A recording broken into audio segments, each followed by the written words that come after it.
Uh, yang paling utama sih sarana prasarana kami masih mungkin belum apa Bu,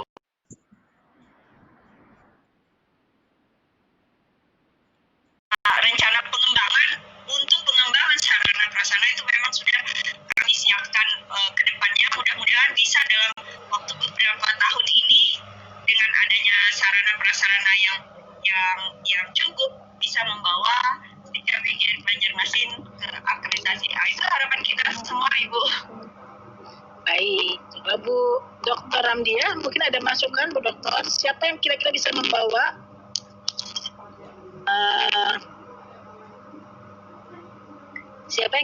membawa STKIP PGRI Banjarmasin bisa naik akreditasinya dari IPT, maksudnya ya, institusi akreditasi institusi dari C ke B, dari B ke A. Terima kasih Ibu. Bismillahirrahmanirrahim. Mungkin kita semua Ibu, jadi kita semua berperan di sini dari atas dulu kementerian mendukung kami dan kami bekerja untuk mencapai apa yang diinginkan. Kalau seperti itu Ibu. Ya, jadi mungkin ini sangat bagus ya, dua orang Sri Kandi ya dari STKIP PGRI Banjarmasin ini harus saling menguatkan ya. Jadi yang bisa membuat institusi kita baik sekali dan unggul itu adalah sumber daya manusia.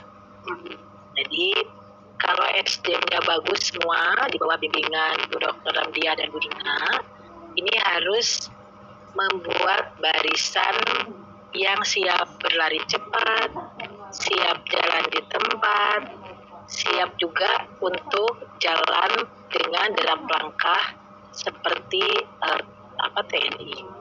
Ini adalah yang harus dilakukan adalah memang SDM-nya. Jadi yang harus sering diajak diskusi adalah dosen, berdua dosen, nomor tiga dosen.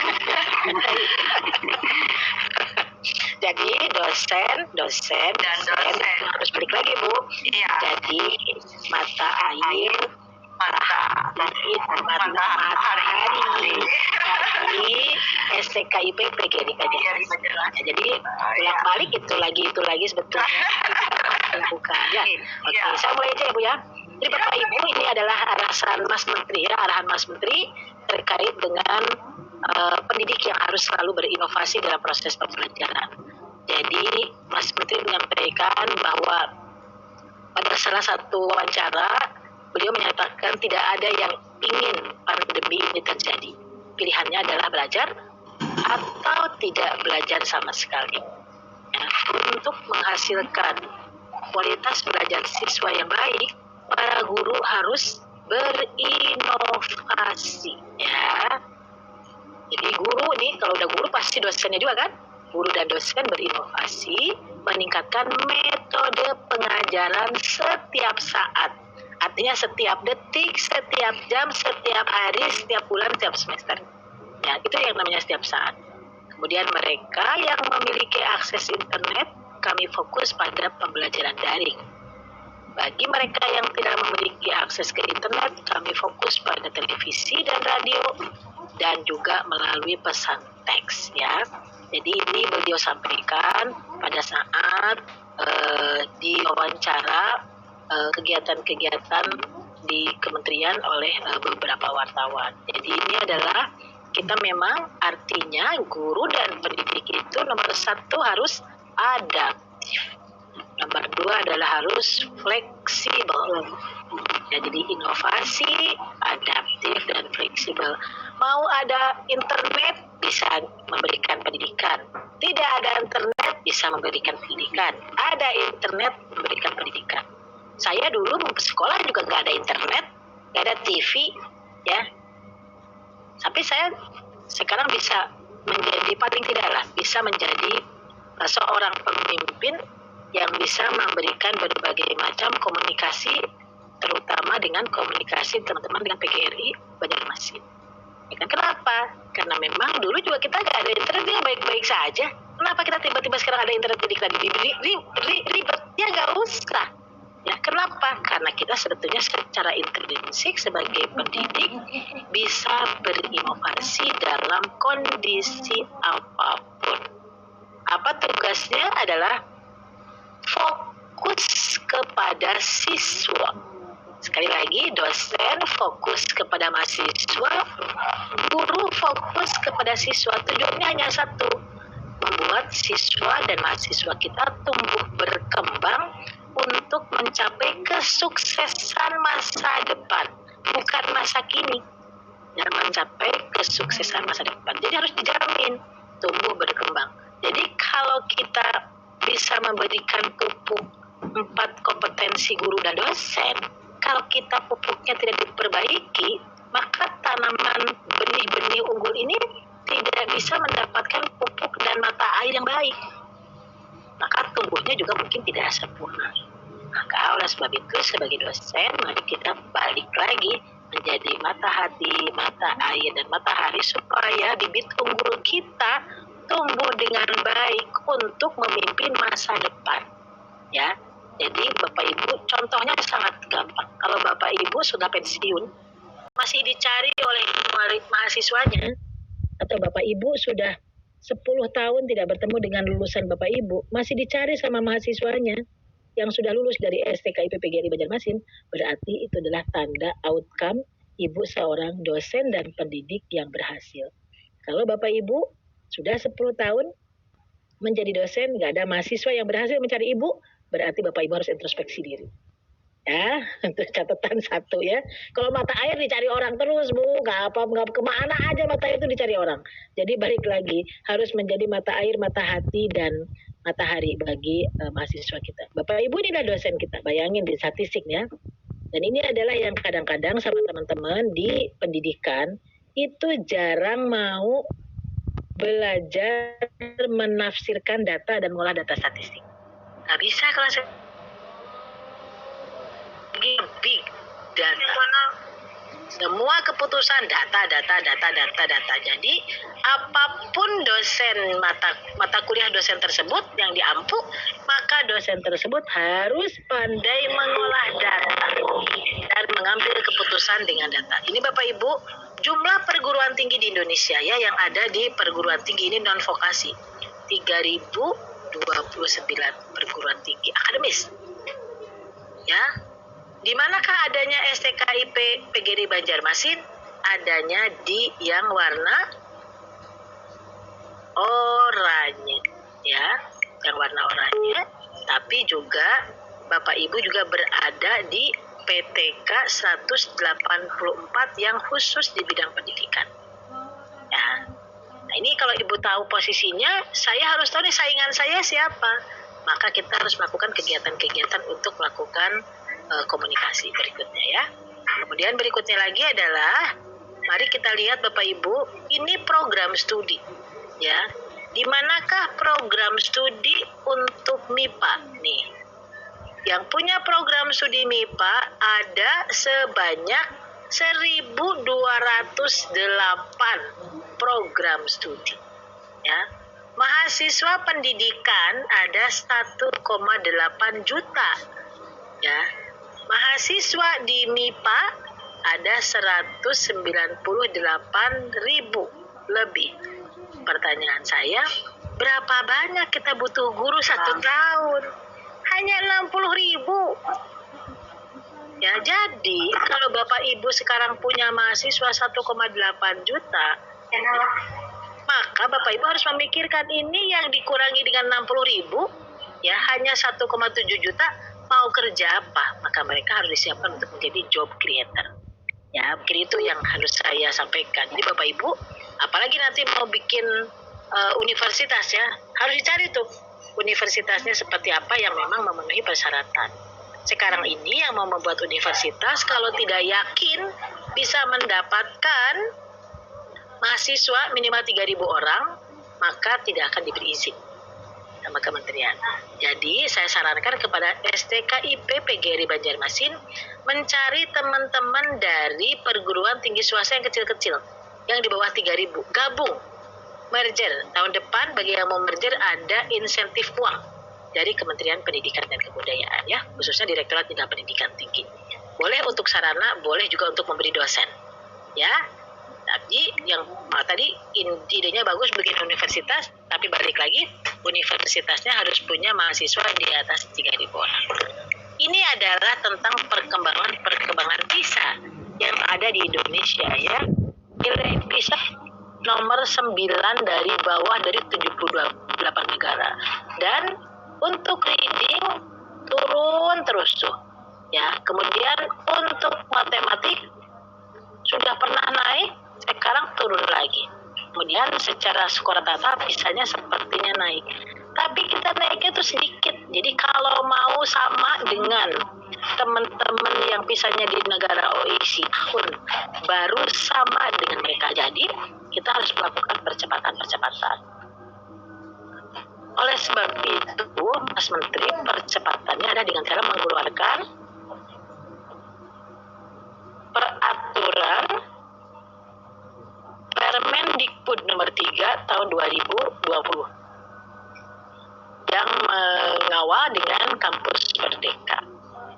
Jadi teman-teman yang akan membuat universitas atau teman-teman di MIPA itu harus mencari kira-kira mahasiswa saya mau magang di mana atau mau melaksanakan salah satu dari 8 kegiatan kampus merdeka, mau melakukan kegiatan apa.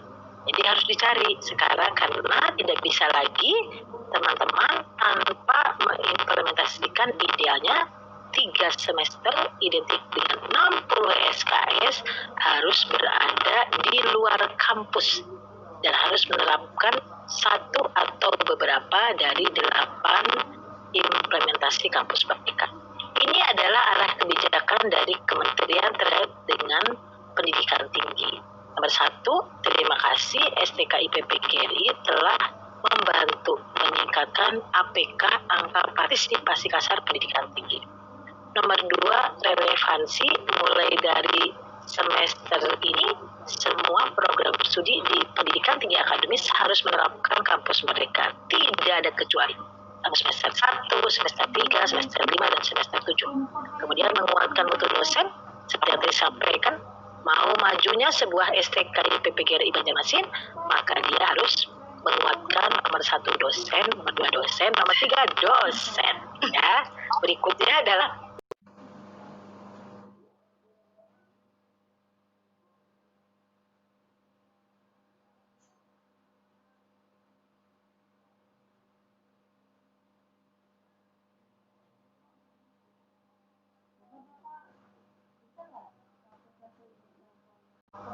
yang harus memiliki kompetensi. Ada 16 kompetensi abad 21 yang harus dimiliki. Silakan nanti Bapak Ibu melakukan kegiatan di masing-masing program studi, dinilai 16 kompetensi ini.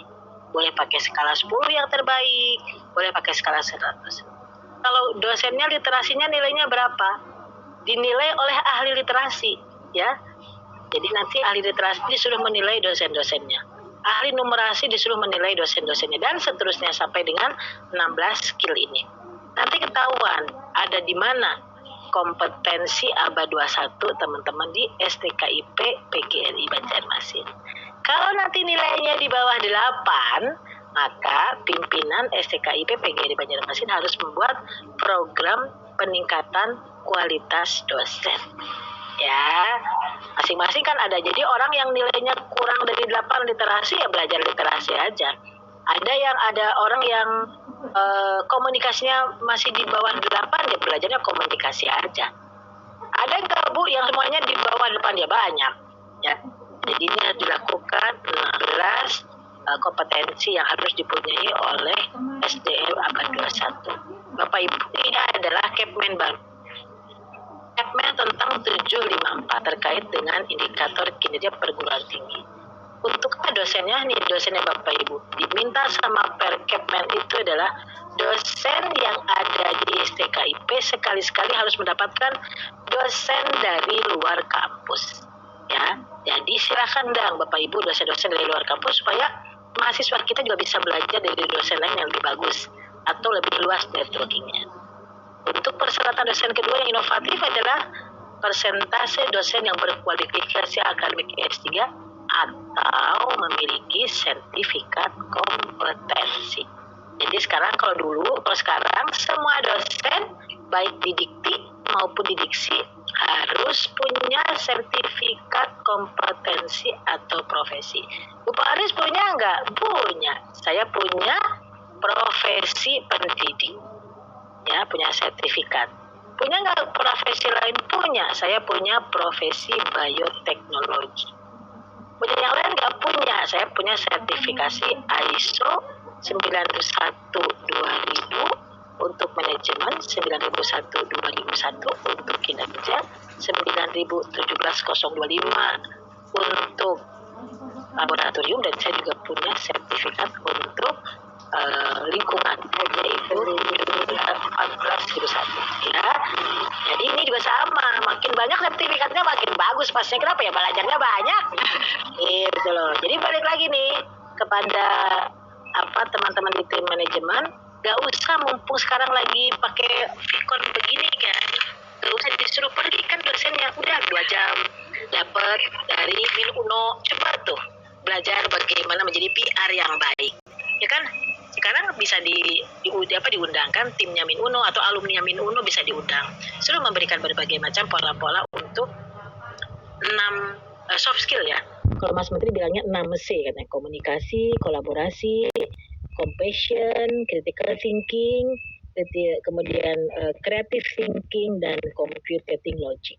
Jadi itu adalah yang sering disampaikan oleh Mas Menteri. Dosen ini selain tadi dari 16 skill yang harus dipunyai di abad 21, dosen inovatif adalah dosen yang akan melakukan kegiatan-kegiatan yang ditambah dengan 6C dan 3 item yang ada dalam Kepmen baru tentang indikator kinerja utama perguruan tinggi. Ini adalah tentang Kampus Merdeka. Kampus Merdeka itu Bapak Ibu adalah menciptakan dosen dan mahasiswa yang inovatif sesuai dengan kearifan lokal. Semuanya ada menunya di Kampus Merdeka ya. Ada yang senang pakai magang di industri? Boleh. Ada yang senang ingin praktek di desa? Boleh. Ada tuh. Ada yang ingin melakukan pertukaran pelajar ke luar negeri? Ada. Mau melakukan ikut penelitian dosennya? Boleh. Mau melakukan kewirausahaan? Silahkan. Mau ikut proyek independen? Silahkan. Atau mau mengikuti proyek kemanusiaan.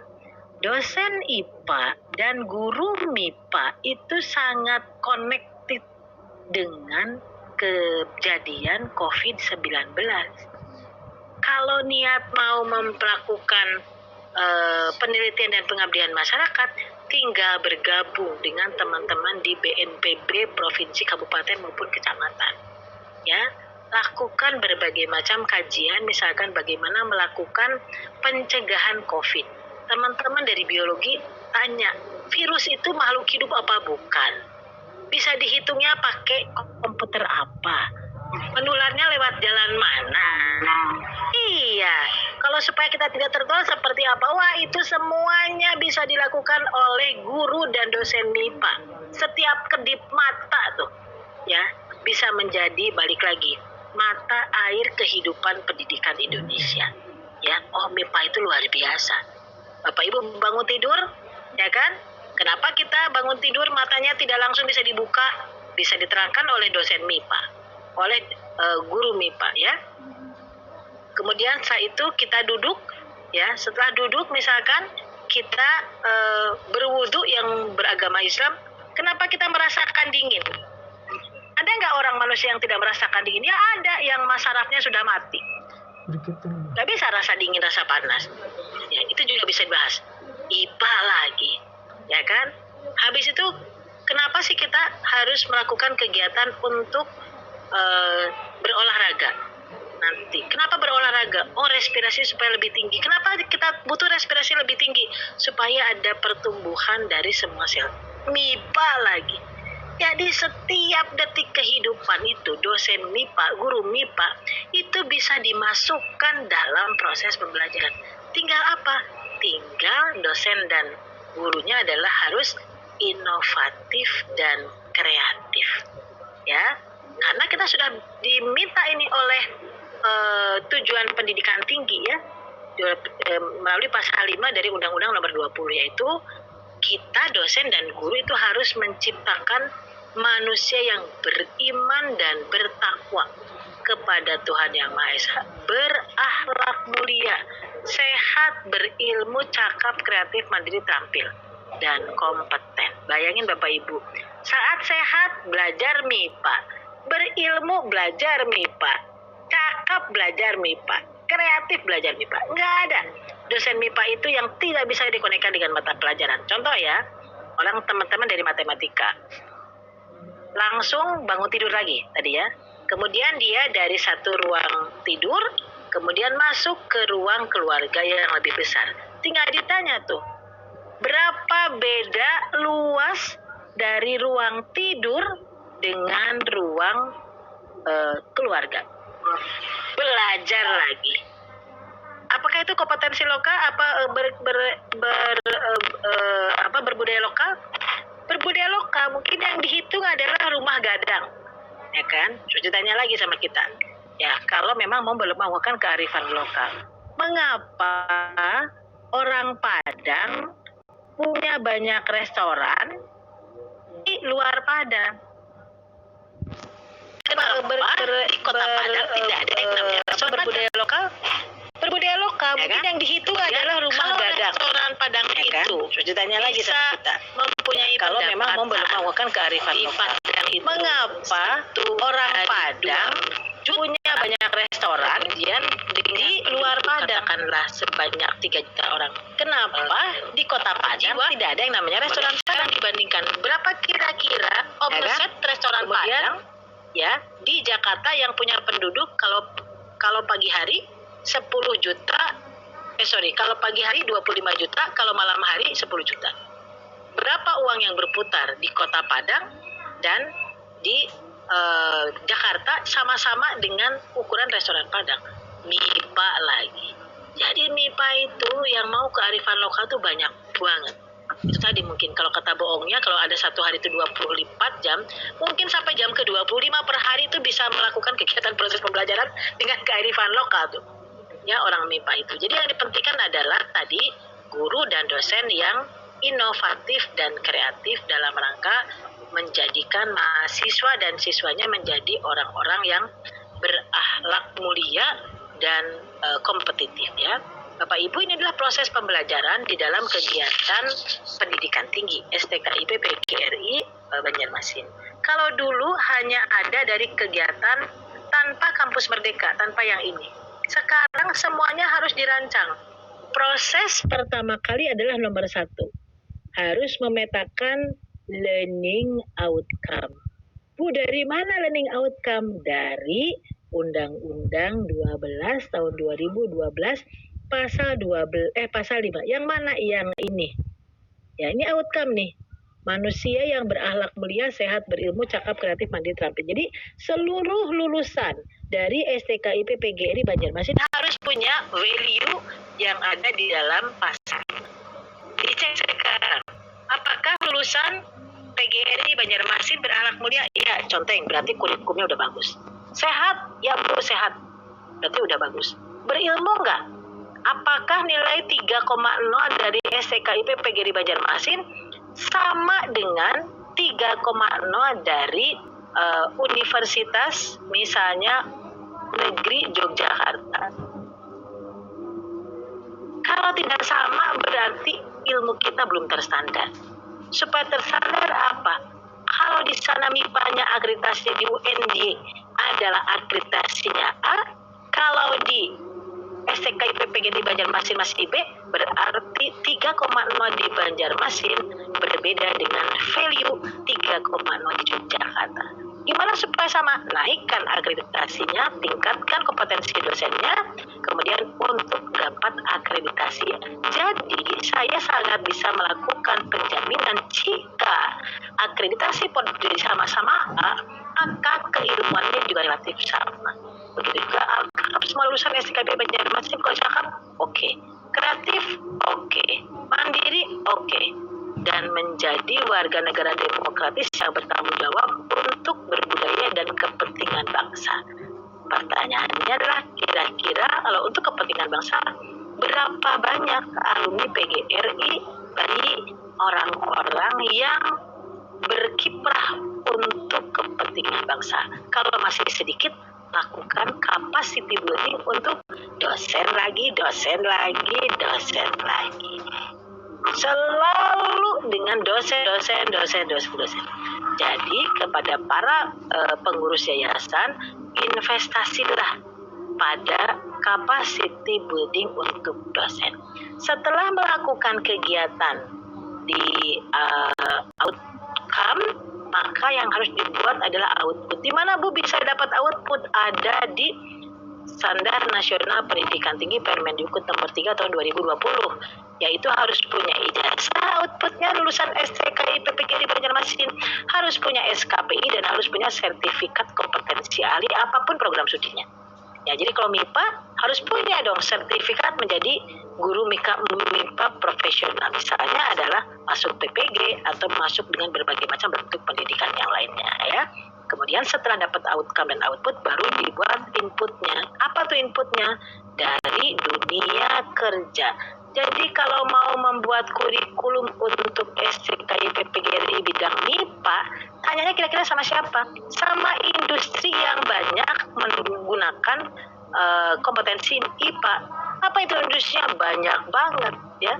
Mau industri bimbel, mau universitas, itu kan industri tempat kerjanya anak-anak kita dari MIPA ya. Mau dari perusahaan, mau dari analis data, orang MIPA itu paling banyak dicari.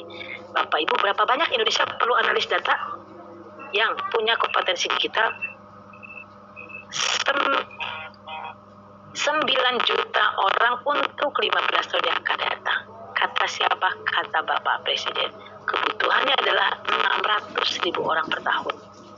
Dunia butuhkan orang analis data yang based on teman-teman dari MIPA adalah lebih dari 375 juta ahli analis data yang dibutuhkan dunia. Berapa uang yang akan dipakai oleh dunia untuk membayar analis data? Sebanyak APBN Indonesia 2.500 triliun rupiah. Waduh, diberikan kerupuk tuh bisa ketutupan ya, sebanjarmasin begitu ya. Jadi ini adalah hal-hal yang harus dilakukan oleh teman-teman di PGRI, melakukan kegiatan-kegiatan peningkatan kapasiti dengan 6C dan dengan kegiatan-kegiatan 16 kompetensi abad 21. Kemudian setelah itu melakukan kegiatan proses pembelajaran. Jangan lupa proses pembelajaran untuk mahasiswa dilakukan dengan big data, tambah misalkan cloud computing, artificial intelligence, kemudian AI dan lain sebagainya. Itu ditambahkan apapun program studinya disuruh belajar terkait dengan data. Kemudian pada saat melakukan tridharma harus ingat kepada kampus merdeka. Kalau saya akan membuat guru matematika, muridnya ditanya, mahasiswa tanya, mau setelah lulus dari STKI PPGRI Banjarmasin mau kerja di mana? Saya mau kerja di Sekolah Indonesia Luar Negeri Belanda misalnya. Apakah dia harus belajar bahasa Jepang? Ya nggak perlu, belajarnya bahasa Belanda sama bahasa Inggris. Maka dalam 8 semester itu harus ada misalkan 10 SKS atau 1 semester belajar bahasa Belanda. Ya, kalau bahasa Inggris kan udah pada pintar mungkin ya. Kalau belum pintar, tambah SKS bahasa Inggrisnya. Gimana Bu supaya nanti saya diterima menjadi guru Sekolah Indonesia Luar Negeri Belanda? Ya magangnya di Sekolah Indonesia Luar Negeri. Boleh di Belanda, boleh di tempat yang akan diterima nggak? Ya diterima kalau dia orangnya mengikuti ini. Tujuan pendidikan tinggi, berakhlak mulia, sehat, berilmu, cakap, kreatif, mandiri, terampil, dan kompeten. Kalau tidak ada, ya nggak akan diterima. Jadi di checklist ya dosennya, apakah dosen ini memenuhi kriteria outcome-nya. Begitu juga dengan guru dan mahasiswanya. Dicek selalu ini. Dan ini bisa turun naik. Jadi setiap tahun harus dicek kegiatan-kegiatan berhubungan dengan learning outcome dan learning output ya. Jadi Bapak Ibu sekalian, prinsipnya kampus merdeka ini adalah perencanaan jangka panjang untuk mahasiswa kita, dan kita sebagai dosen harus melakukan kegiatan ini adalah sesuai dengan local wisdom ya. Kalau nanti pada saat melakukan proyek kemanusiaan, misalnya melakukan proyek kemanusiaan, misalkan mengajar di daerah yang terkena COVID-nya, daerahnya hijau, misalnya ya, maka yang harus diajarkan adalah bagaimana kalau nanti ada orang yang dari zona hitam, ya, lakukan pendekatan. Bukan berarti diusir kan, kalau pendidikan nggak pernah ngusir, dilakukan pendekatan agar dia tidak masuk bergaul secara bebas dengan teman-teman di daerah yang sudah mempunyai warna zonanya hijau, sehingga yang tersebut adalah dengan cara baik-baik melakukan kegiatan isolasi mandiri di satu tempat supaya kemungkinan untuk menularkan menjadi tidak terjadi, begitu ya. Kemudian kalau yang lainnya lagi adalah, contoh yang lainnya adalah sekarang ini sedang ada kampus mengajar perintis. Ya, teman-teman mudah-mudahan ada yang ikut ya dari STKIP PGRI Banjarmasin. Ini dibiayai oleh Kementerian Keuangan dan Kementerian Pendidikan dan Kebudayaan. Yang diutus adalah 2.500 mahasiswa pendidikan yang menjadi asisten guru di daerah terpencil yang tidak punya koneksi internet. Kalau belum ada yang tahu, pasti teman-teman dari STKIP PGRI Banjarmasin belum sering mengunjungi web Direktorat Jenderal Pendidikan Tinggi. Jadi mungkin ada beberapa informasi yang tidak tertangkap ya. Jadi sebetulnya kalau untuk MIPA mau belajar berkearifan lokal pasti 110% bisa diterapkan ya, asal ini dia, berilmu, cakap, kreatif ya, dan terampil serta kompeten. Berikutnya adalah ini disampaikan, ini adalah manajemen kampus merdeka sesuai dengan kebutuhan mahasiswa. Pertama adalah tanya, cita-cita mahasiswa itu apa sih? Misalkan, Bu, saya ingin cita-cita tadi misalkan menjadi guru di Sekolah Indonesia Luar Negeri di Belanda. Kalau sudah tahu itu, bentangkan bagaimana caranya agar nyampe kepada cita-cita mahasiswa. Dan kita juga koneksikan dengan tujuan pendidikan tinggi berdasarkan landasan filosofis dan yuridis, yaitu Undang-Undang 12 tahun 2012 dan Undang-Undang Guru dan Dosen. Langkah kedua adalah apakah sumber daya manusia yang harus disiapkannya memenuhi cita-cita mahasiswa tersebut. Kalau nggak ada, misalkan tidak ada Bu dosen bahasa Belanda di STKIP PGRI, ya udah mahasiswa diminta belajar 1 semester di perguruan tinggi lain yang memberikan bahasa Belanda. Kalau dulu kan nggak mungkin tuh anak STKIP belajar bahasa Belanda, sekarang jadi mungkin ya. Dan bagaimana sarana prasarana pendidikan yang dapat memenuhi cita-cita mahasiswa tersebut. Tadi mungkin kalau kena bahasa Belanda, sastra Belanda tidak ada di STKIP PGRI Banjarmasin, maka berikan dia kesempatan belajar 1 semester sampai dengan dia bisa bahasa Belanda di perguruan tinggi lain. Kemudian tanyakan lagi, bagaimana cita-cita mahasiswa dan dapat didukung melalui rencana belajar zaman semester. Oh Bu, karena sekarang harus menyelesaikan dulu MIPA-nya, maka nanti bolehnya adalah semester ke-7 atau semester ke-5. Ya udah, semester ke-5 belajar bahasa Belanda, semester 6-7 magang di Sekolah Indonesia Luar Negeri Belanda. Boleh? Boleh banget. Bu, nanti ada yang ketinggalan mata kuliahnya semester 7 dan semester 6. Mata kuliah yang ketinggalan dari STKIP PGRI Banjarmasin diberikan secara daring ya. Jadi sekarang udah sangat mudah untuk mencapai cita-cita ya. Dan bagaimana sistem evaluasi? Sistem evaluasi bisa pakai daring, bisa pakai dengan cara logbook pelaporan pencapaian kompetensi. Jadi kalau ada mahasiswa Bapak Ibu di luar negeri sedang magang di Sekolah Indonesia Luar Negeri Belanda, maka tiap hari disuruh laporan, nggak boleh copy paste. Laporan tujuan hari ini apa, yang dicapai apa, apakah sudah memenuhi kriteria untuk pencapaian learning outcome pada kegiatan kurikulum di STKIP PGRI Banjarmasin ya. Kemudian bagaimana melakukan dukungan karir kepada mahasiswa? Ya tentu saja dukungannya adalah disiapkan dengan cara apa? Memberikan insert soft skill 6C supaya selain berilmu juga pandai berkomunikasi, mengekspresikan kompetensi dirinya masing-masing.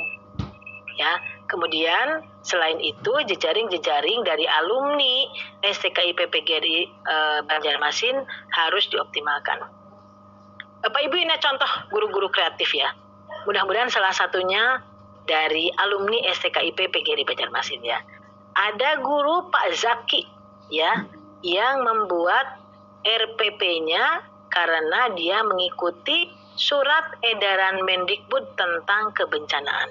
Maka Pak Zaki ini RPP-nya ya diunduh 2000 kali oleh teman-teman 3,3 orang juta guru yang ada di Indonesia.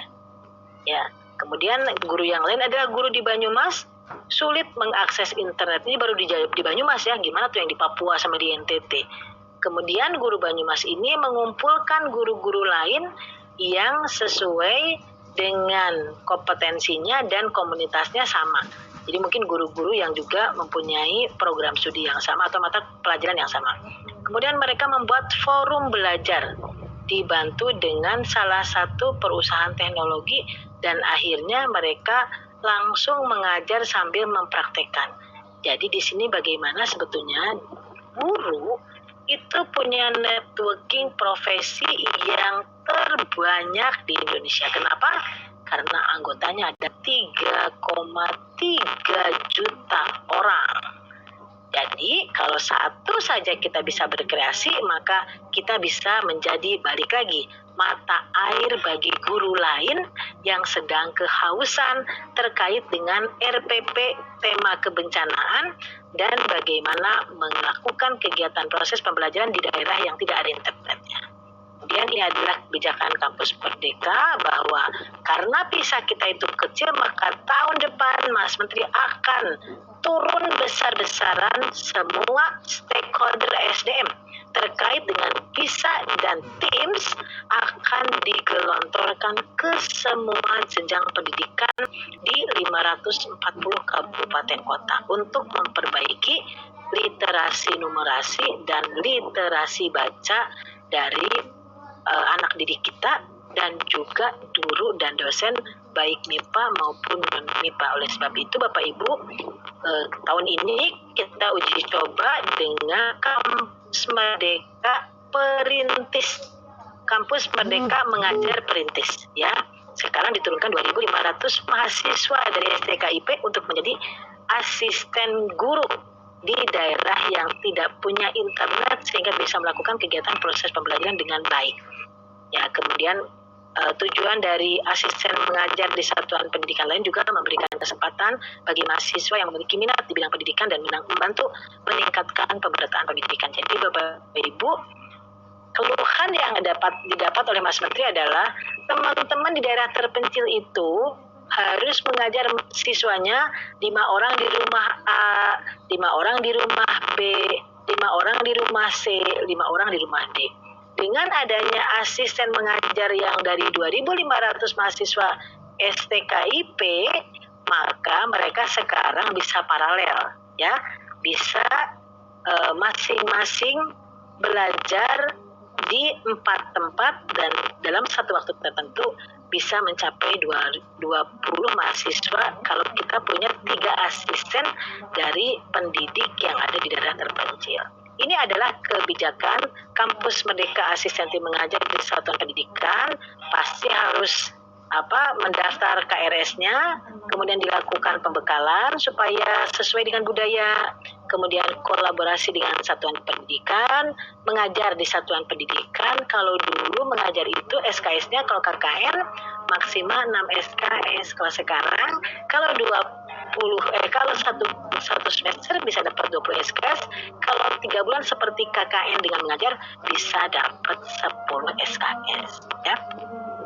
Dengan cara melakukan asesmen yang bagus dari STKIP PGRI Banjarmasin. Kemudian setelah itu akan dilakukan kepada konversi nilai, masuk di KS, kemudian masuk di Pendikti dan menjadi bagian dari 144 SKS yang diwajibkan oleh Permendikbud nomor 3 tahun 2020. Bapak Ibu, ini adalah uang yang akan tahun depan didistribusikan ya kepada seluruh perguruan tinggi negeri dan swasta. Yang pertama ini hanya untuk negeri dari 18,2 triliun, hanya untuk negeri itu hanya 4 triliun saja. Lainnya adalah untuk peningkatan kapasitas kelembagaan, PTS juga boleh ikut serta. Tahun depan Mas Menteri punya 750 miliar yang namanya competitive fund dan matching fund. Kepada siapa akan diberikan? Kepada perguruan tinggi yang mau maju. Jadi dari sekarang coba Bapak Ibu dibuatkan berbagai macam proposal untuk menyongsong nanti competitive fund yang akan diumumkan pada bulan November. Kemudian akan diimplementasikan pada bulan Februari 2021. Kemungkinan peningkatan kualitas pembelajaran juga sudah disiapkan hibah untuk PTN dan PTS kampus Merdeka Belajar sebanyak sekitar 1,5 triliun. Kemudian untuk sertifikasi dosen maupun S3 dosen sudah disiapkan 69 miliar, dan untuk pengembangan kelembagaan sudah disiapkan 84 miliar hanya untuk teman-teman yang perguruan tingginya besar.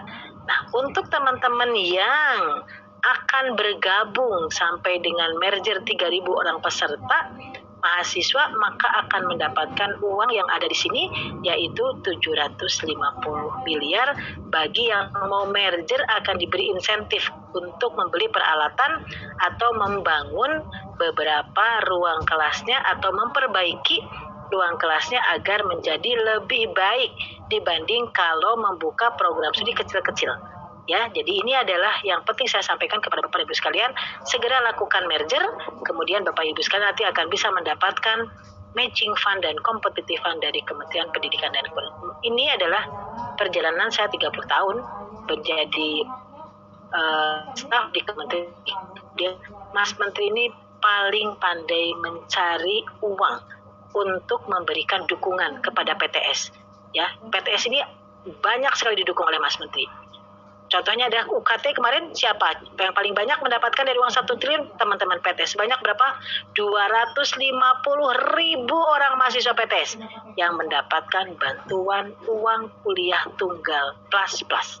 Ya, jadi ini adalah sebagai komitmen bahwa Mas Menteri itu sangat sayang sama teman-teman dari perguruan tinggi swasta. Bapak Ibu, saya kira demikian yang ingin saya sampaikan.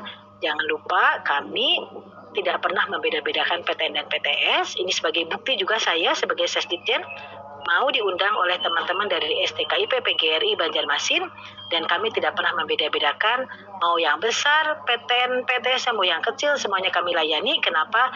Karena kita sekarang ini menerapkan moto dikti sigap melayani, dan kembali lagi dikti ingin menjadi mata air, mata hati, dan matahari bagi seluruh dosen di Indonesia. Terima kasih banyak. Billahi taufiq wa hidayah. Wassalamualaikum warahmatullahi wabarakatuh. Waalaikumsalam warahmatullahi wabarakatuh. Kembali kasih Bu Dr. Insinyur Faristianti. Ya, Pak Fajar. Oke, alhamdulillah sehat Bu.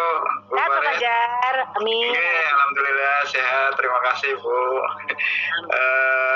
Dosen. Berarti yang keempat apa Bu? Mahasiswa atau apa Bu? Yang keempat baru mahasiswa. Oh, iya. Siap. Oke. 6C, Pak, ditambah dengan 3D dan 3M ya, Pak ya. Oh, 6C ditambah 3D dan 3M. 3M. Ya. Oke. Dosen, mahasiswa harus punya skill untuk komunikasi, kolaborasi, creative thinking, critical thinking, compassion, and computing logic. Oke, luar biasa. Paket komplit. Paket komplit, Pak. Oke. Terima kasih paparan materi yang sangat dari Ibu Dr. Insinyur Faristianti Norwardani MP. Terima kasih atas pencerahannya dan iming-imingnya yang dari kementerian ya, 18,27 triliun. Ini harus kita ambil. Semoga SPKIP PGRI Banjarmasin bisa kebagian juga Bu, amin. Jadi bisa berkontribusi juga, ya amin. Bon, kenapa Bu? Mantap. Oke, alhamdulillah. Oke. Ini Bu, mohon izin karena tadi sebelumnya kan sudah diskusi, tapi masih ada beberapa pertanyaan karena mungkin waktu juga ini terbatas. Jadi ada satu pertanyaan ini dari Pak Muhammad Saufi, Bu. tentang perubahan era 4.0 ke 5.0 itu kira-kira bagaimana tantangan bagi mungkin Ibu memberikan sudut pandang dari silakan Ibu Paris. Ya, tahun depan sampai tahun-tahun berikutnya Bapak dan Ibu dosen akan bertanding dengan para robot. Aduh. Iya. Iya dong. Robot itu tinggal dimasukin program, masukin modul, disetel videonya, bisa menjadi dosen yang lebih menarik daripada dosen asli. Ya kan? Ibu bisa nggak bikin video? Nggak bisa. Robot tinggal klik nanti dia akan ngeluarin video 2 dimensi, video 3 dimensi, sakti dia. Ya kan? Iya. Dan sekarang di Cina sudah banyak itu dosen robot. Cantik dan ganteng. Gak bau keringet. Ya, bisa ngajar sampai dengan jam 12 malam, gak ada capeknya dia, udah gak punya perasaan. Ya, jadi Bapak Ibu, kita tuh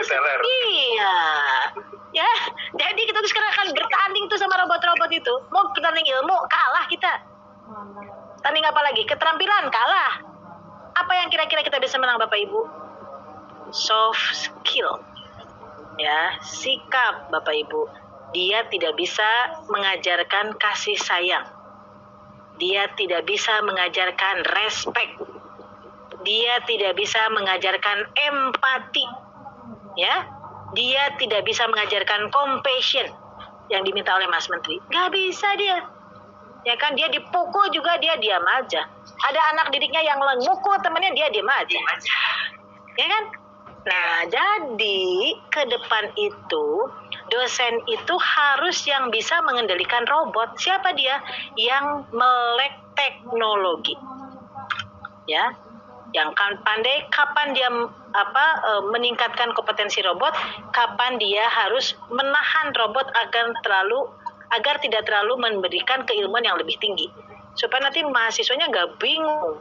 Nanti mahasiswanya dikasih mata kuliah S2 pada dia masih S1, nggak bisa kan? Dia adalah harus menjadi dosen era industri 4.0 di 5.0. Ya. Yang harus diasah sama dosen apa? Belajar sepanjang hayat tentang teknologi, data, dan kemanusiaan, atau Mas Menteri sering bilangnya adalah kebinekaan global. Ya, itu harus dicatat itu. Kemudian yang berikutnya adalah jangan lupa yang tidak bisa diajarkan oleh robot adalah soft skill yang berhubungan dengan kasih sayang. Jadi dosen itu harus memberikan inovasi yang berhubungan dengan akhlak mulia yang didasari oleh kasih sayang. Gak bisa robot ngasih tahu akhlak mulia. Kamu akhlaknya mulia loh, kamu santun loh. Gak ada ya. Walaupun sekarang sudah ada misalnya robot yang tersenyum. Tapi kalau dia tersenyum, matanya tidak berbinar-binar. Iya, itu yang gak mungkin bisa dicapai oleh robot. Oleh sebab itu Bapak Ibu, compassion itu penting untuk dipelajari oleh siapa? Dosen. Oleh siapa? Balik lagi. Siapa lagi? Mahasiswa. Ada yang lain. Ya kan? Jadi balik lagi saya mengajak betul sama teman-teman di STKIP PGRI Banjarmasin untuk selalu mengasah. Ya, balik lagi Bapak Ibu, mata hati. Iya, kan gak ada lagi nih. Selalu jadi mata air kehidupan, keilmuan, dan menjadi matahari penerang dari kegelapan terkait dengan keilmuan, keterampilan, dan sikap. Ya, dari kompetensi yang ada pada Undang-Undang Guru dan Dosen. Jadi bolak-balik Bapak Ibu, kesimpulannya akan balik lagi adalah ke tujuan pendidikan tinggi. Menciptakan mahasiswa dan dosen yang bertakwa kepada Tuhan Yang Maha Esa, berakhlak mulia, sehat, berilmu, cakap, terampil, mandiri, kompeten, bertanggung jawab untuk kepentingan bangsa Indonesia. Dosen yang untuk kepentingan bangsa katakanlah aborigin, dia pasti bukan dosen dari Indonesia. Suruh pergi aja. Gak usah dikasih KTP, gak usah dikasih paspor Indonesia yang warnanya hijau, gak usah. Wong dia tidak untuk kepentingan ya. Jadi Bapak Ibu, ini adalah situasi yang akan datang. Tadi saya tidak takut shock ya. Saya tadinya udah berpikir mau menyetel video 3 menit robot dosen yang mengajar. Tapi saya takut wah ini terlalu jauh begitu ya. Jadi saya cerita aja lah. Untungnya ada yang tanya begitu ya. Jadi Bapak Ibu, robot bisa menyiapkan semuanya kecuali akhlak mulia, kasih sayang dan empati. Ya, jadi titip untuk selalu melakukan pembelajaran sepanjang hayat terkait dengan soft skill yang sudah disampaikan oleh Mas Menteri dan juga soft skill yang ada di dalam tujuan pendidikan tinggi. Terima kasih Pak Fajar, saya kembalikan kepada Pak Fajar. Ya. Terima kasih Bu Paris, luar biasa gitu ya, paparan dan motivasi yang luar biasa ini. Meskipun siang-siang ini kita jadi semangat lagi nih, bangun lagi. Alhamdulillah. Kalau robot nggak punya. Bu Dina silakan Bu. Iya, mau menyampaikan kepada Bu Dr. Faris, ini alhamdulillah STKP PGRI Banjarmasin Bu mendapatkan hibah prodi pelaksana MBKM Bu. Jadi makasih Ibu. Jadi untuk yang saat ini sedang melaksanakan webinar Bu, prodi pendidikan matematika dan prodi pendidikan teknologi informasi Bu. Iya yang amat ya. Jadi nanti webinarnya harus bergabung tuh ya, multi program ini. Mantap ya. Bu Paris boleh tanya nggak? Boleh. Ini tadi Bu Paris sebutkan bahwa asistensi mengajar seperti yang tadi Ibu sampaikan. Nah di STKP PGRI Banjarmasin kan Bu ada 2 mata kuliah terkait dengan pembelajaran di luar. Sebenarnya PLP 1 sama PLP 2 sebelumnya. Nah kalau melihat tadi kita harus mendaftar dulu ke Dirjen Dikti ya Bu ya di kementerian untuk bisa mahasiswa asistensi mengajar. Apakah itu polanya berbeda Bu dengan yang kita laksanakan selama ini PLP 1 PLP 2 karena kemarin dari bincang-bincang dengan tim nanti yang akan menyusun kurikulum terkait MBKM ya itu adalah yang seperti kami laksanakan selama ini PLP 1 PLP 2 itu akan kita gabungkan yang biasanya mereka akan di sekolah itu berkisar sekitar 2 sampai 3 bulan itu mungkin akan kita 1 semester full di sekolah. Apakah itu bentuknya seperti itu Bu yang Ibu sampaikan dengan asistensi? Sekian Bu, terima kasih. Mohon maaf Pak Asnan. Ibu. Ya. Bu Dina, siap. Ya, terima kasih Mbak Dina atas pertanyaannya. Yang pertama adalah untuk PLP 1 PLP 2 tahun depan itu kan yang reguler ya Bu ya. Pasti akan ikutin seperti itu tahun depan. Tahun ini tuh kita disambati. Sambati itu apa ya? Keluh kesahi. Jadi keluh kesah ya oleh teman-teman dari daerah tertinggal yang tidak punya internet. Bu, kami nggak punya gurunya nggak bisa keliling terus-terusan karena kan nggak WFH. Kemudian nggak ada internetnya, mau belajar Vkon dari mana kan nggak ada internet juga. Karena kami mendengarkan keluh kesah tersebut, maka akhirnya kami mencari uang dan mencari dukungan. Dapatlah dukungan Mas Menteri, dapat dukungan dari Bapak Presiden dan Ibu Menteri Keuangan. Akhirnya kita memilih 2.500 anak-anak STKIP atau anak-anak FKIP lah ya, FKIP negeri dan swasta, malah banyak yang swastanya loh. Karena yang direkrut itu adalah yang terdekat dengan daerah yang tidak ada internetnya. Jadi sebenarnya kita tuh pakai mahasiswa-mahasiswa lokal. Karena kan kita tidak bisa menerbangkan mahasiswa dari Jawa ke luar Jawa yang punya daerah 3T. Jadi kami tuh merekrut mahasiswa daerah-daerah 3T yang tadinya hanya belajar pakai Vkon dan pakai modul. Karena memang sudah ada modulnya, sekarang kita minta mereka untuk turun ke lapangan. Mengajar adik-adiknya. Yang diajar apa? Cuma 2 yang diajarkan, Bu. Hanya literasi dan numerasi. Lainnya nggak ada. Bagaimana belajar membaca, kemudian mengambil intisarinya. Suruh menceritakan lagi. Kemudian belajar baca lagi, suruh diskusi apa intisarinya, suruh ngeluarin lagi, bicara lagi. Anak kita itu kan kelihatannya disuruh baca, suruh tanya sama kita, tadi apa yang dibaca? Pasti mereka nggak bisa cerita. Ya kan? Jangan-jangan mahasiswanya, mungkin beberapa dosen yang belum jam terbangnya belum tinggi juga begitu. Ya kan? Jadi ini sebenarnya ada terkait dengan literasi. Jadi literasi itu apa yang dibaca, kemudian bisa diambil simpulannya, dia bisa menceritakan lagi seperti apa yang dibaca dengan bahasanya sendiri. Kedua adalah tentang literasi dan numerasi. Maaf ya Bu, ini di Jakarta Bu. Iya. Guru kita, guru matematika, ya, dari kalau nggak salah tuh sekitar 30.000 orang.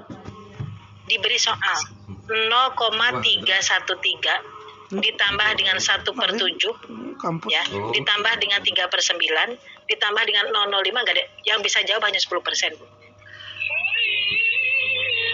Kan itu menyedihkan loh. Bilangnya apa? Kami bukan guru matematika. Itu bukan kompetensi guru matematika. Itu kompetensi dasar menghitung. Bayangkan Pak, itu di Jakarta Pak Fajar. Waduh, tetangganya Jakarta apa kabar? Gitu. Jadi juga kami juga sama. Jadi yang diajarin tuh ke yang teman-teman, ke adik-adik yang yang sekarang di area 3 itu ada hanya numerasi sama literasi aja, lainnya nggak ada. Jadi hanya 2 mata kuliah aja. Gitu Bu Dian, ya Pak Budina. Jadi kami mohon juga mungkin ke depannya, karena ini akan dibesar. Ke depan itu kan kita akan memfasilitasi 400.000 mahasiswa kampus Merdeka. Jadi besar-besaran. Ini adalah akan sangat, dan itu untuk PTN dan PTS. Jadi sering-sering lihat web. Ya. Jadi kalau saya menyarankan kepada teman-teman yang lain, tiap minggu tuh ada task force yang tiap hari memang ngeliatin web. Karena kan tahu sendiri kan kalau web di kita kan, Iya. 2 hari proposal udah jadi. Ya, jadi nanti juga sama tuh Bu Dina dan kawan, kalau sudah nyiapin tuh. Yang jelas tuh Bu, proposal yang mau merger itu adalah rata-rata mungkin di atas 200 juta akan diberikan. Sampai dengan 1 miliar. Yang bagi yang mau merger sampai dengan 3.000 orang. Dan itu akan terus-terusan diberikan sampai dengan 3 tahun yang akan datang. Luar biasa loh Mas Menteri ini. Ya. Jadi segera Bu, cari mergeran Bu. Iya. Cari merger, itu uangnya banyak banget untuk yang akan datang. Dan kalau Mas Menteri tahun depan bisa merayu Pak Presiden, mungkin yang merger itu tahun depan akan diberi uang miliaran. Karena mungkin merger akan diberikan kesempatannya tahun depan aja. Hanya 1 kali tahun depan aja. Yang tidak merger, iya hanya tahun depan aja. Kemungkinannya, karena kelihatannya Mas Menteri lagi disayang banget sama Pak Presiden. Minta apa aja dikasih aja tuh. Heran tuh saya tuh, luar biasa loh Menteri saya itu, beneran. Pernah loh, seumur hidup jadi pegawai ya, punya menteri yang dapat dana tambahan di akhir tahun triliun-triliun, nggak pernah ada Bu. Sekarang coba bayangin, 7 triliun hanya untuk bayar pulsa. 4 bulan lagi cuman pulsanya. Aduh, ya kan. Jadi ini memang Bapak kita ini Mas Menteri disayang sama Pak Presiden. Jadi mudah-mudahan dia juga, saya sangat lihat beliau juga sangat sayang sama teman-teman dari PTS. Jadi Bapak Ibu siapkan program-program merger tahun depan. Saya hanya khawatir kalau besok tahun depan dapat uang banyak banget Mas Menteri, mergernya hanya akan 1 kali, dan setelah itu mungkin teman-teman di bawah 3.000 mungkin akan SOS. Karena tidak akan bisa Bu, saya udah tahu lah, saya udah 20-30 tahun ya kerja di kementerian ya. Kalau tidak 3.000 tidak akan mikir kualitas, nggak mungkin. Mahasiswa 3.000. Ya. 3.000 mahasiswa. Minimal 3.000. Jadi 3.000. Sekarang teman-teman udah berapa Bu di STKI PPGRI? 1.400 Bu. Ya, tinggal nyari temannya 1 lagi. Ya, 1 buat merger cepat ya Bu. Bu Faris Ya. Mudah-mudahan. Ya, Bu Hani sama Bu Ramdhani kalau nanti memang sudah punya teman yang sampai dengan 3.000, bilang sama saya nanti kawal lah. Iya. Untuk teman. Oke, siap. Terima kasih. Alhamdulillah Ibu. Saya jadi universitas. Nanti saya kawal bener. Ya. Tambah sayang nih Bu. Ya kan saya Terima kasih Bu Faris. Ya, mudah-mudahan saya kami ini, ya. iya, saya ingin mengikrarkan diri sebagai sesdien, ingin menjadi ibu akademis 8 juta mahasiswa, ingin menjadi saudara dari 300.000 dosen, dan saya juga ingin menjadi partner dari 4.700 pengelola perguruan tinggi. Oke ya, terima kasih. Mohon maaf jika ada yang kurang berkenan ya. Sampai bertemu pada acara merger tahun depan. Oke? Iya, insya Allah. Terima kasih Bu Faris ya. Sama. Terima kasih Faris. Terima kasih Bu Faris. Semangatnya ulun pribadi kalau melihat Ibu ini melihat semangat yang ada motivasi melihat masa depan gitu ya Bu ya. Jadi Amin. yang lebih baik tentunya ya. Terima kasih sudah menyayangi kami STKI PPGRI Banjarmasin. Ya, semoga ini awal yang baik. Tak terasa meskipun ini masih semangat. Lagi Ibu Dina yang mau disampaikan ataupun Ramdia cukup atau masih ada? Bu Dina. Cukup. Oke. Baik, karena tadi Ibu Paris menyinggung tentang bagaimana kita menyimpulkan, maka mohon izin ulun menyimpulkan dari diskusi kita hari ini, dari pagi tadi sampai siang hari ini, bahwa mata air, matahari, dan mata hati itu menjaga keseimbangan atau harmoni bagi siapapun termasuk pendidik sebagai inovator pembelajaran IPA. Meskipun sederhana, apa kata Bu Ramdiah tadi, tapi do it, kata Prof. Zainal. Terima kasih kawan-kawan semua peserta webinar sudah mengikuti acara dari awal hingga akhir. Semoga ada. Tuan Senat mau bertanya apa ya Mas Nan? Iya masih ada Pak. Oke Pak Jabar. Pak Jabar. Boleh, Pak. Oke, silakan. Pak Jabar. Ya, silakan langsung Pak. Oh ya. Assalamualaikum warahmatullahi wabarakatuh. Waalaikumsalam. Saya Abidin Shah, dosen STKIP Pikir Banjarmasin. Yang sebenarnya saat ini kita ada dibentuk tim Bu mengenai perubahan status dari STKIP untuk menuju universitas sesuai dengan keinginan teman-teman dan juga yayasan. Nah, seperti apa yang Ibu katakan tadi, bahwa kalau jumlah mahasiswa itu banyak, peluang-peluang yang didapatkan juga mungkin akan lebih besar. Nah, oleh karena itu, untuk bisa mendapatkan jumlah mahasiswa yang banyak, kalau hanya STKIP ini sangat susah kemungkinannya. Nah, kami berusaha untuk ini memperjuangkan untuk menjadi universitas, tetapi tidak dengan melalui merger seperti yang dahulu mungkin diinginkan, itu bahwa perguruan tinggi kecil-kecil itu agar bisa jadi universitas jadi merger. Nah, kita mau mencari mergernya nih untuk Kalimantan Selatan kayaknya agak susah. Nah, tetapi kami berusaha untuk merubahnya sendiri. Nah, ini kami mohon pencerahan dari Ibu bagaimana peluangnya, karena kalau yang merger itu ada insentif gitu ya. Misalnya kalau mau buka prodi baru gimana, mungkin ada pertimbangan lain sebagainya. Nah, kami mohon pencerahan Bu supaya kami ini masih semangat nih sesuai dengan webinar hari ini. Ya, mohon pencerahannya Bu. Makasih. Terima kasih Pak Abidin, terima kasih banyak. Yang pertama, kita ini kan sekarang sedang moratorium semua prodi kecuali STEM. Ya. Ya, kalau STEM saya kira teman-teman STKIP kecuali yayasannya sangat kuat ya pasti bisa memberikan alat dan memberikan alat yayasannya. Tapi sepengetahuan saya sampai dengan hari ini saya 30 tahun bekerja di Kementerian Pendidikan dan Kebudayaan, yayasan yang kuat itu biasanya hanya ada dari TNI ya Pak ya, kepolisian, kejaksaan, ya yayasan-yayasan yang di bawah kementerian-kementerian, ya. Yang lain menurut saya mungkin yayasan-yayasan yang berada di perusahaan-perusahaan multinasional. Kalau yayasannya biasanya dari perorangan, ya, dan tidak punya perusahaan pendukung seperti Citra Group, ya, itu kemungkinan itu akan sangat lama, Pak. Gitu ya. Biasanya kan teman-teman nyari mahasiswa dulu, udah banyak mahasiswanya. Mungkin untuk yang STEM pakai Sasta STEM, setelah mahasiswanya banyak baru bisa beli alat, ya kan? Gitu. Jadi kalau saya Pak, strateginya yang pertama adalah kalau nanti Bapak sulit untuk mencari partner, saya carikan partnernya di teman-teman di Kalimantan Selatan ya, supaya nanti win-win solution Pak, ya kan?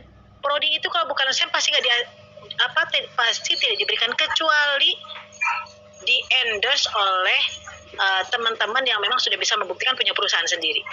Misalnya Astra ya mau membuka misalkan program studi otomotif, pasti kita kasih. Ya. Gitu loh Pak. Kalau yang tidak punya Astra ya nggak mungkin kita kasih. Kita bingung kok ini mau dijual kemana lulusannya, ya kan? Kalau saya sarankan Pak, mumpung ada insentif juga tahun depan, cari teman-teman, sampaikan Pak ke teman-teman sebelum nanti tiba-tiba gerasa gerusu tergesa-gesa cari merger, nanti teman merger ini nggak cocok. Iya benar. Sulit tuh nanti karena menyatukan dua ketua yayasan itu bukan pekerjaan yang mudah. Tapi harus disampaikan. Nanti lama-lama dengan Kepmendikbud yang baru nomor 754 itu orang akan tereliminir dengan sendirinya melalui sistem Pak. Nanti itu yang akan mengkat bahwa ini ditutup itu bukan kami.